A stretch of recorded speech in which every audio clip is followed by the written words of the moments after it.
जरासंध म्हणजे खऱ्या अर्थाने जन्म मृत्यूची पीडा. जरासंध म्हणजे कोण आहे? खऱ्या अर्थाने जन्म मृत्यूची पीडा म्हणजे जरासंध. बरं, जरासंध जन्म मृत्यूची पीडा साधारणतः केव्हा असते? वार्धक्यामध्ये असते. आताच सगळं सोडून द्या, कलियुगामध्ये सगळं बदललेलंच आहे. पण जन्म मृत्यूची पीडा म्हणजे जरासंध. अर्जुन म्हणजे जीवात्मा, भीम म्हणजे प्राण आणि श्रीकृष्ण म्हणजे परमात्मा. जेव्हा जीव आहे याचा अर्थ प्राण आहे. प्राण आहे याचा अर्थ त्याच्या संगतीला परमात्मा आहे. हा आमचं आत्मतत्व म्हणजे काय? आत्मा म्हणजेच परमात्मा. आता हा आत्मा आणि तो परमात्मा असं का म्हणलं जातं? माझा आत्मा, माझा परमात्मा म्हणल्या जात नाही. माझा आत्मा आणि तो परमात्मा केव्हा म्हणल्या जातं? तो म्हणजे तो संपूर्ण विश्वामध्ये भरून पावलेला तो आहे आणि त्याचंच प्रतिबिंब या पंचमहाभूतांच्या देहामध्ये अवतरित झालेला आहे. म्हणून तो आत गेलेला आहे, तो आत्मा. आणि जो व्यापक आहे, सगळीकडे आहे, तो परमात्मा. आता जीव जेव्हा आहे, जीव म्हणलं की प्राण आहे. ज्याच्याकडे प्राण आहे त्यालाच जीव म्हणतात आणि तो जीव म्हणजे जिवंत. मेलेल्याला जीव म्हणल्या जातं का? नाही. मेलेल्याला मुर्दा म्हणतात, प्रेत म्हणतात, डेड बॉडी म्हणतात, त्याला जीव म्हणत नाही. आणि म्हणून जिथे जीव आहे तिथे प्राण आहे.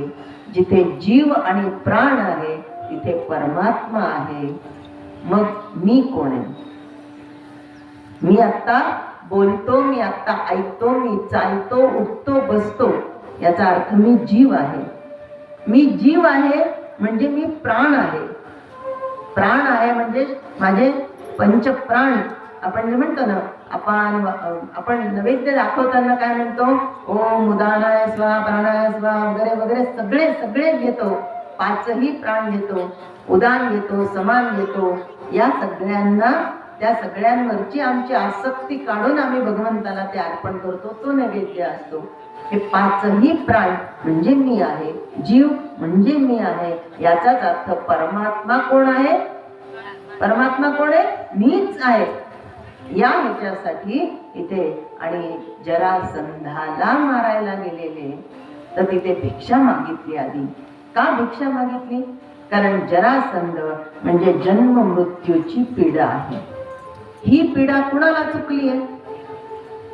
कुणालाच चुकलेली नाही आहे. ज्याने या पृथ्वी तलावर अवतार घेतला त्या प्रत्येकाला जन्म मृत्यूची पीडा आहेच आहे. आणि मग ही जन्म मृत्यूची पीडा जर चुकवायची असेल तर मी काय केलं पाहिजे? मी दान दिलं पाहिजे. ही पीडा चुकवणं म्हणजे मी दान दिलं म्हणजे आता मी अमर झालो असं नाही. तर ही पीडा नाही होत. मग अनायासेन मरणं विना दैन्येन जीवनं देहान्ते तव सानिध्यं देहि मे परमेश्वरम. परमेश्वराच्या संगतीने जेव्हा मला मृत्यू प्राप्त होतो तेव्हा तो मृत्यू नसतो, तर ते मरण मंगल मरण असतं. आणि त्या मरणाला परत पुनरपि जननम पुनरपि मरणम जठरे शयनम, पुनरावृत्ती नाही. हे चक्र तिथेच खुंटलं. कारण मी आणि भगवंत एकरूप झालो. मी आणि भगवंत एकरूप होणं म्हणजे जीवाशिवाचं ऐक्य करणं. आणि जीवाशिवाचं ऐक्य साधण्यासाठी 84 लक्ष योनीतून मिळालेला हा मानव देह याचं सार्थक करणं. आणि हे सार्थक करत असताना या कलियुगामध्ये महत्व दिलं ते दानाला. आणि म्हणून इथे भिक्षा कर म्हणून गेले ते, म्हणून इथे ब्राह्मणाचं रूप घेऊन गेलेले आहेत. आणि भगवंताच्या सानिध्यामध्ये जेव्हा मृत्यू येतो तो मृत्यू नसतो, तर ते भगवंताशी एकरूपत्व होतं. आणि हे एकरूप होणं हाच या जन्माचा खरा हेतू आहे. मम साच येणे, मी कोण कोठील कुठे मज लागी जाणे. मी कोण आहे? मी परमात्माच आहे. मी कुठून आलो? परमात्म्याकडूनच आलो. मला कुठे जायचं? परमात्म्याकडेच जायचं. पण त्याच्याकडून आलो, त्याच्याकडे जाताना येताना मी कसा होतो?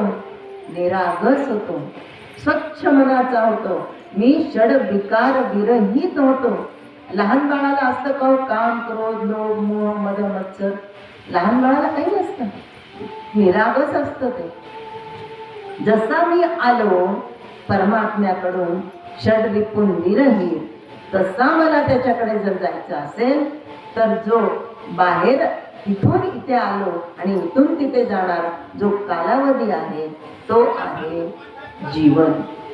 मग या जीवनामध्ये मी काय करतोय? बसता उठता कार्य करतोय. मग हे क्रियमाण कर्म माझा अशा पद्धतीने केलं पाहिजे. मग आता याच्यामध्ये विशेष कर्म असतं, नैमित्तिक कर्म असतं, निषिद्ध कर्म असतं. मग हे सगळं टाळायचंय मला, निषिद्ध कर्म टाळून द्यायचंय. मग मला काय करायचं? सत्कर्म करायचं.